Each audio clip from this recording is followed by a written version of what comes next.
Depois desse seminário, nossas casas nunca mais serão as mesmas, amém? Porque onde Jesus passa, a história muda. Amém? Diga isso para o seu irmão para consolar e fortalecer. Ele diz: olha, onde Jesus passa, as coisas mudam, a história muda. Uma apenas única palavra de Jesus pode mudar a história da nossa vida, amém?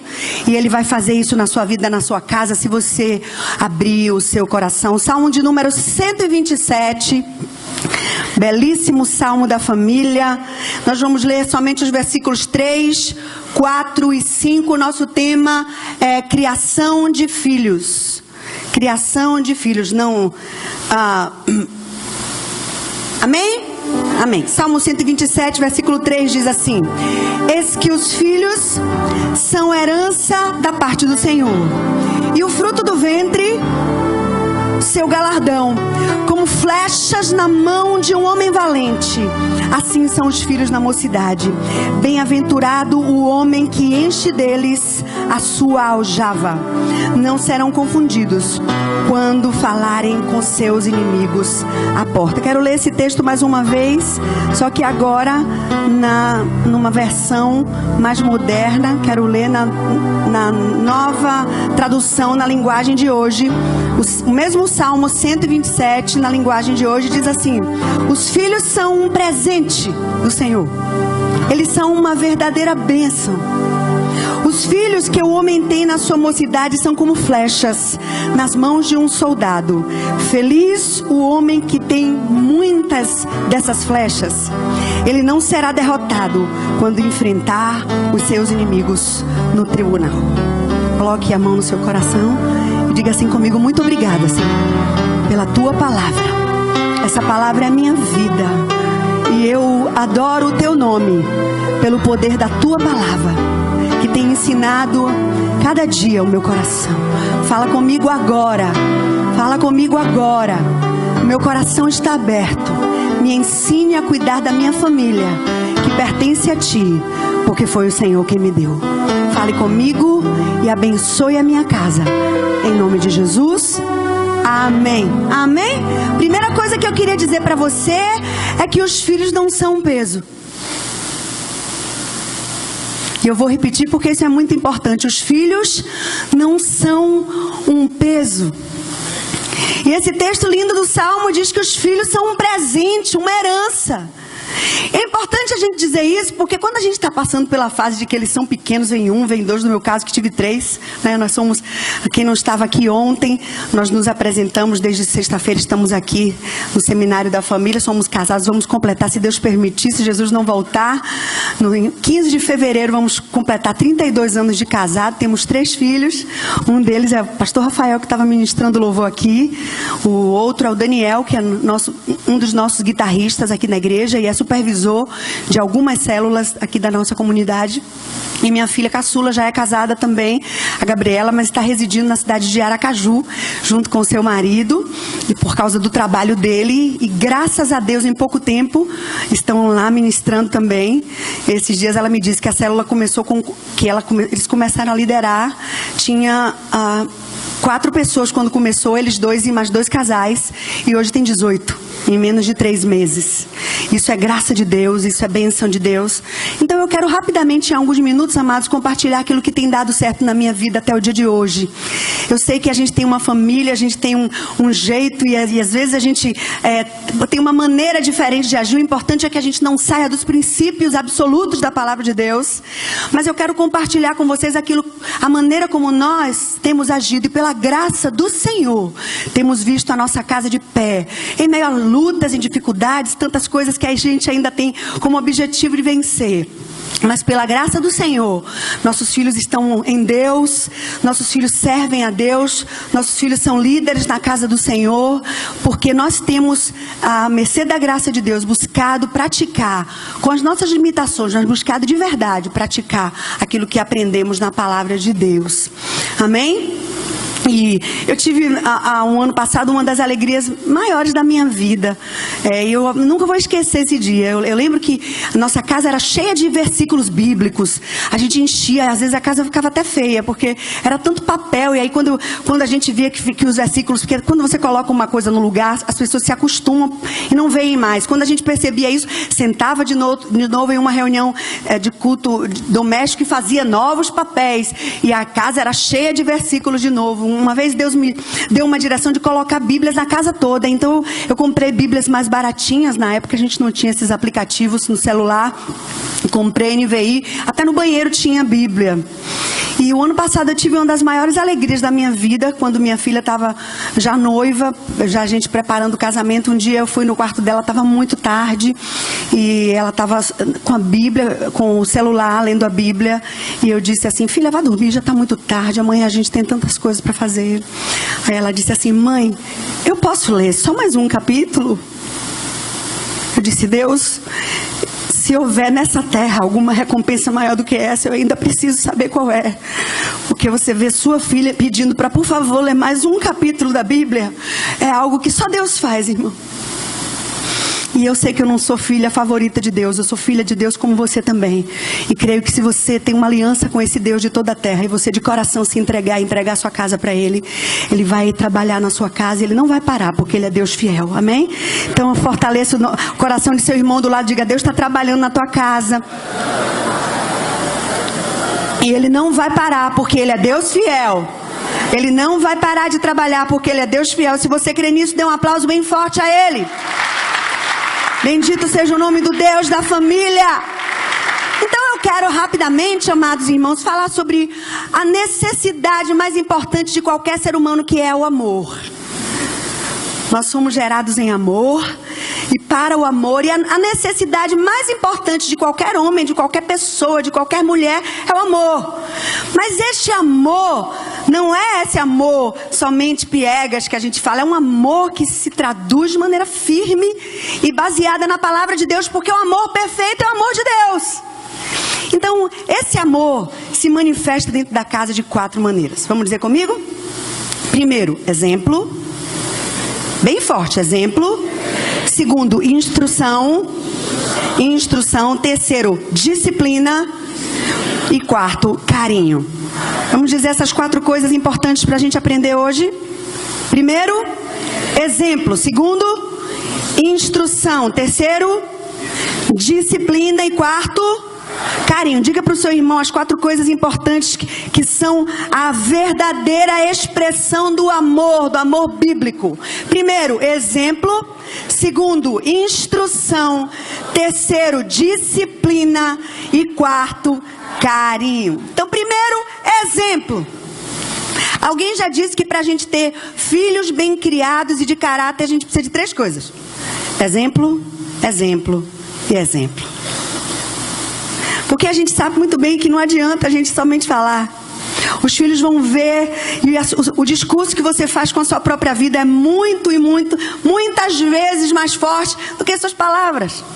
Até nas mínimas coisas. Outro dia uma mãe estava me dizendo, que estava dizendo ao filho dela: você precisa comer legume, porque legume é bom. Aí ele olhou para ela e disse: mãe, por que você não come? Filho, não tome refrigerante, porque isso é um mal enorme. Mas você está tomando refrigerante. Filho, não fale esse tipo de palavra, mas você está falando. O exemplo é a base do nosso cristianismo. Pelo simples fato de que ninguém dá o que não tem. Você pode até tentar fazer belos discursos, sentar com seu filho e ficar falando para ele.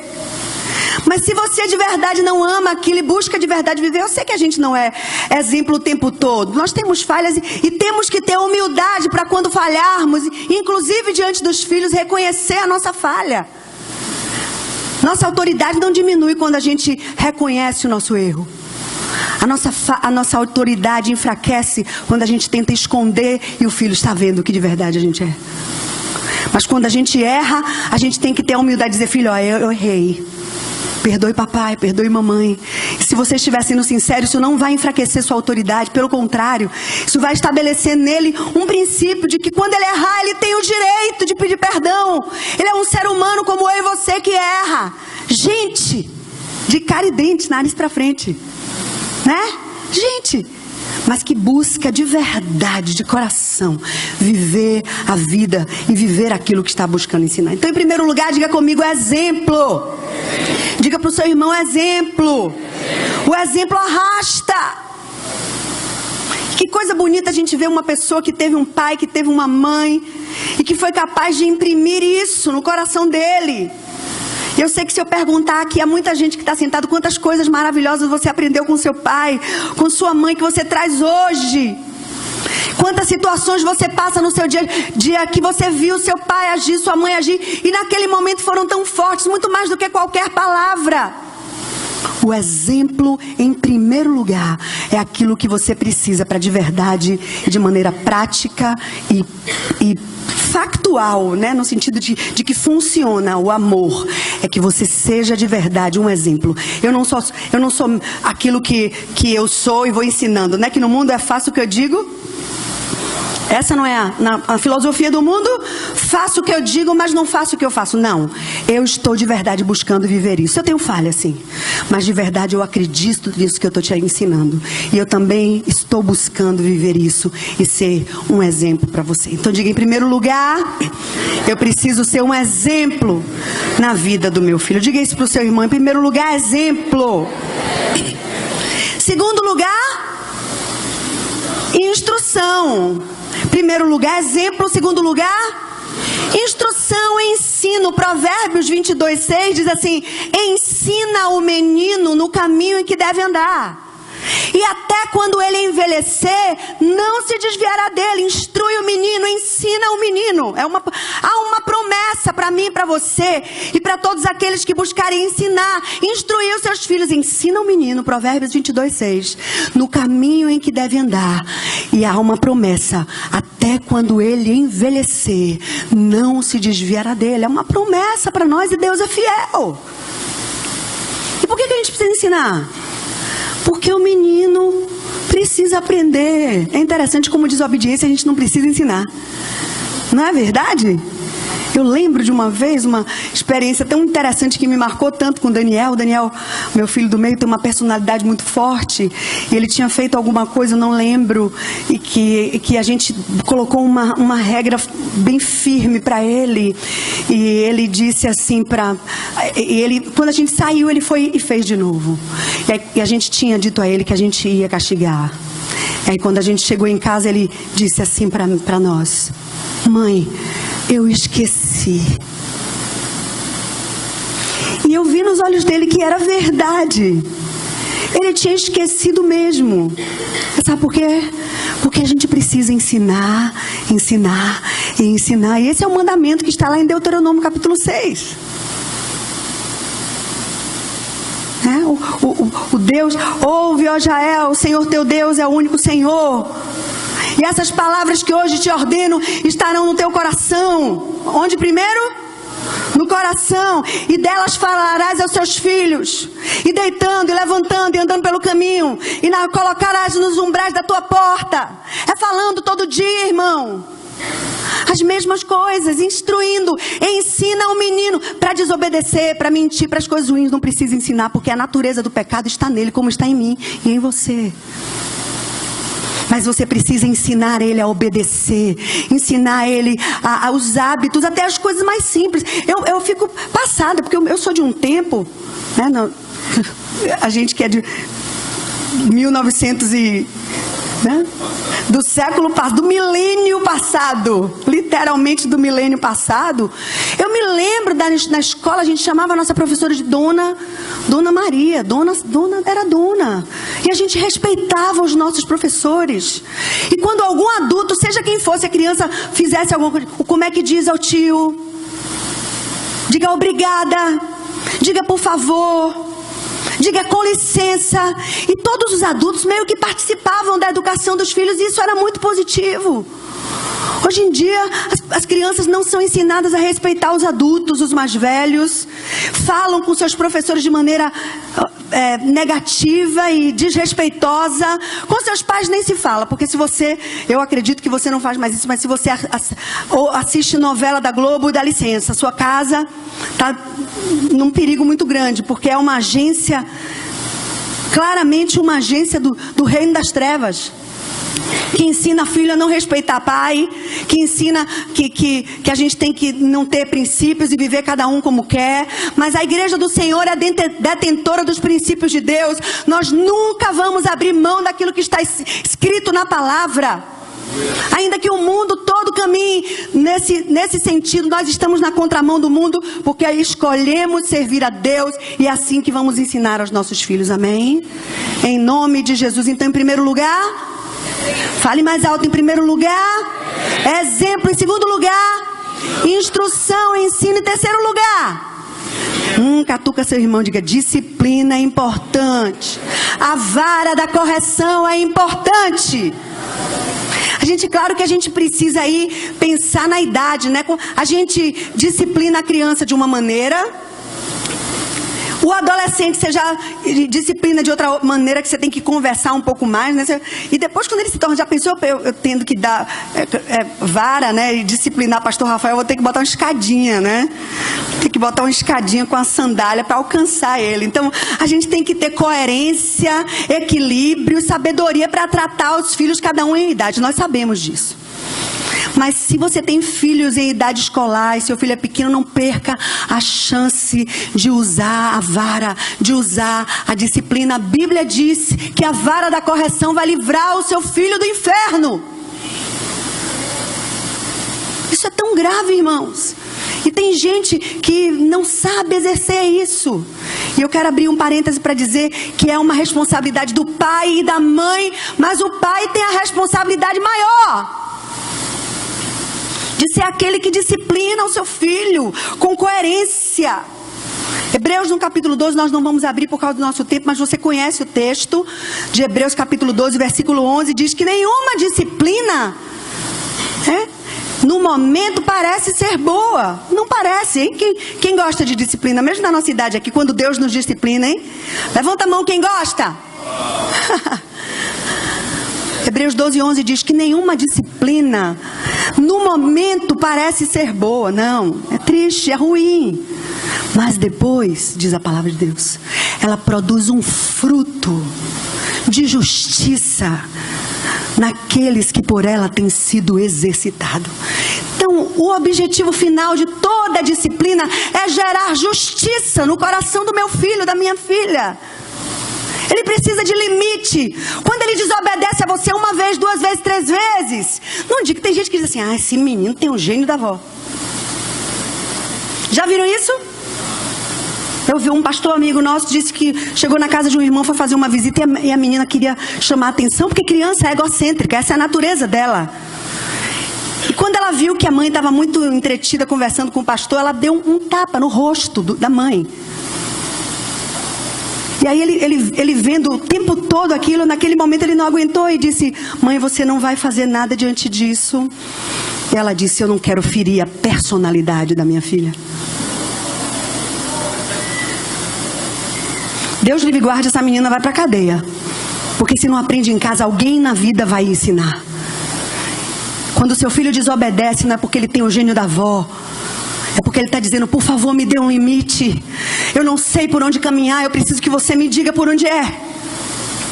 Me diga o trilho, eu estou precisando de um trilho.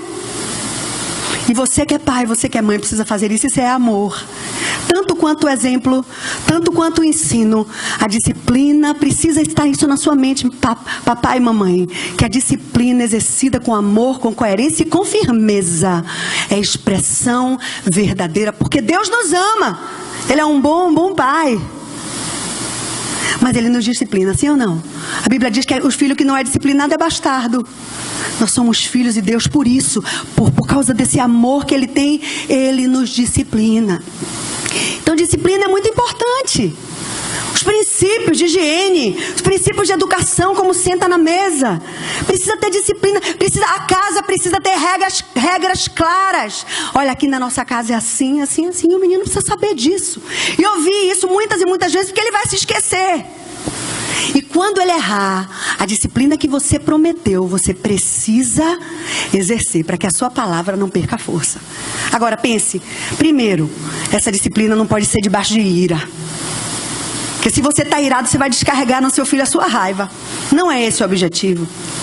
É com equilíbrio, com firmeza, mas com equilíbrio. Também não pode ser uma coisa pública.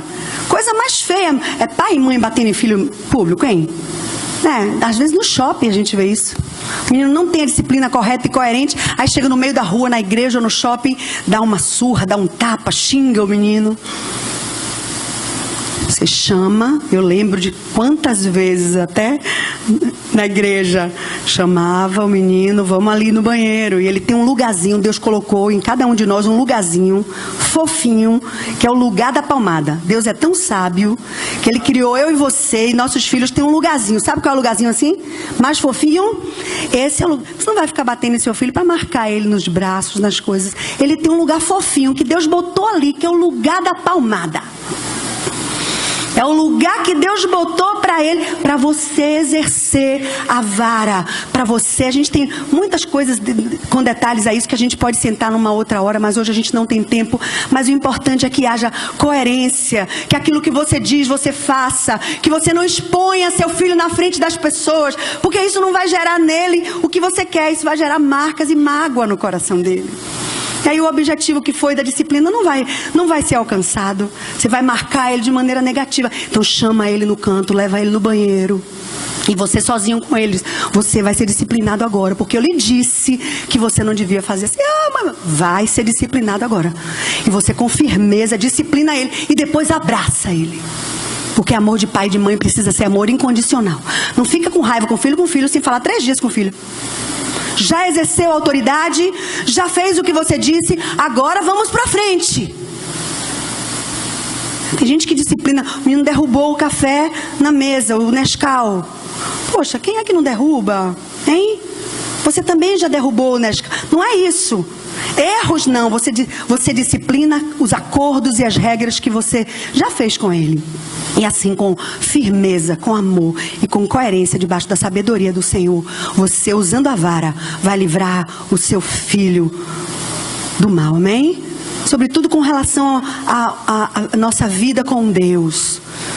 Nossa vida com Deus, a firmeza, a seriedade que a igreja do Senhor na nossa casa precisa ter um lugar de seriedade. Nós amamos a igreja do Senhor e servimos a igreja do Senhor.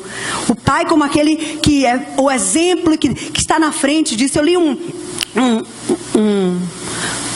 como chama, uma pesquisa do pastor Jorge Barna. O pastor Jorge Barna é um escritor muito bom que escreve sobre liderança na igreja. E ele disse uma coisa interessante. Olhe bem, quando uma criança numa casa se compromete com a igreja, porque existe, né? Às vezes uma criança se desperta primeiro, né, na casa.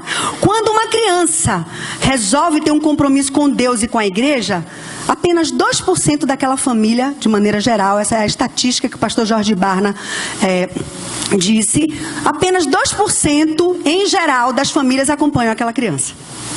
Quando uma mãe, a dona da casa, resolve ter um compromisso com a igreja e com Deus, já melhora muito. 17% da família acompanha aquela mãe. Agora, pasme o que eu vou te dizer. Quando um homem, o chefe da família, resolve abraçar o reino de Deus e a igreja do Senhor, 93% da casa segue o comando daquele pai. Então isso é sério? Cadê os homens de Deus dessa igreja? Levanta sua mão, você que é pai ou que pretende ser. É sério ou não sério?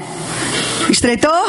Agora mulher, olha aqui para mim, as mulheres, aquelas que são mãe ou que pretendem ser. A gente é que apresenta o Espírito Santo para o filho. Porque de maneira geral as mães têm mais tempo com seus filhos. O pai geralmente está mais ocupado com o trabalho e a gente tem mais tempo levando para a escola, fazendo a tarefa de casa. Então de maneira geral a gente apresenta para ele, a gente mostra para ele quando ele está com a dor, vamos orar, filho.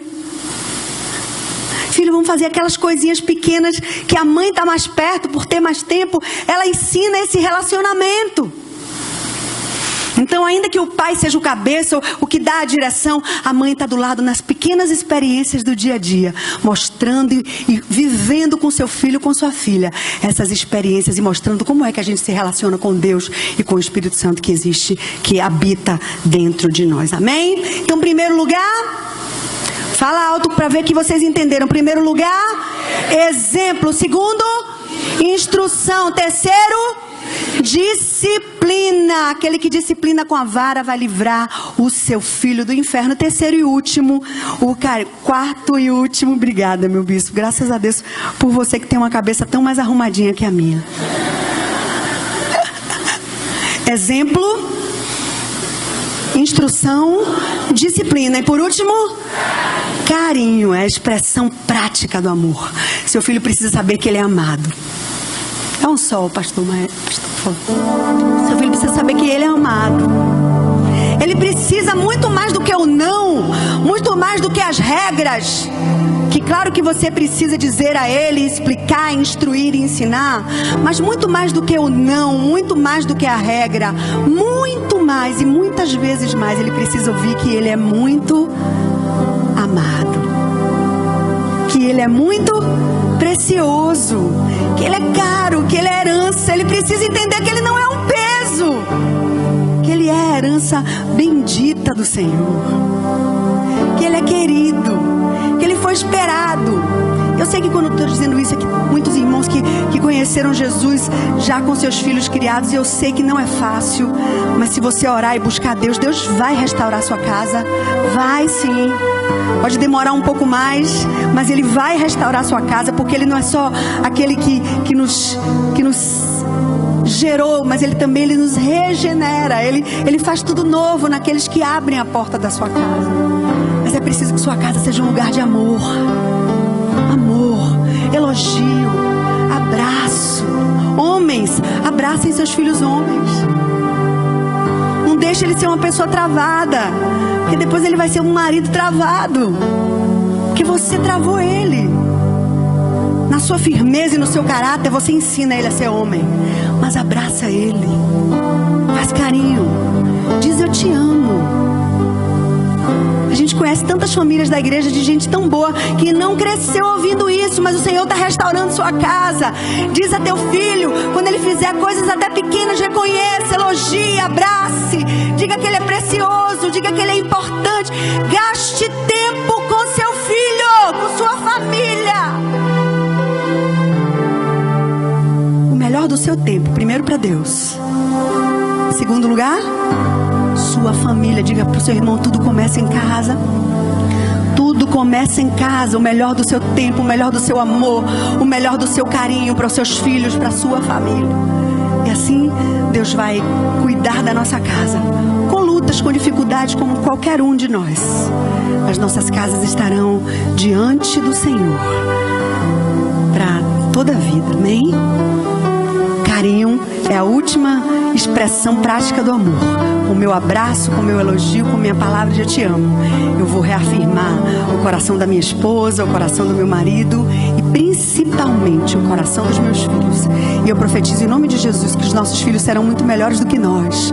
Eles vão muito mais longe do que nós fomos. Eles vão alcançar um relacionamento com Deus muito mais profundo do que nós. Eles vão prosperar em todas as áreas muito mais do que nós. Deus há de nos dar graça de ver nossos filhos crescendo e avançando muito mais do que nós e nossos netos mais ainda. Porque a nossa casa tem aliança com o Deus de toda a terra. Vamos ficar de pé?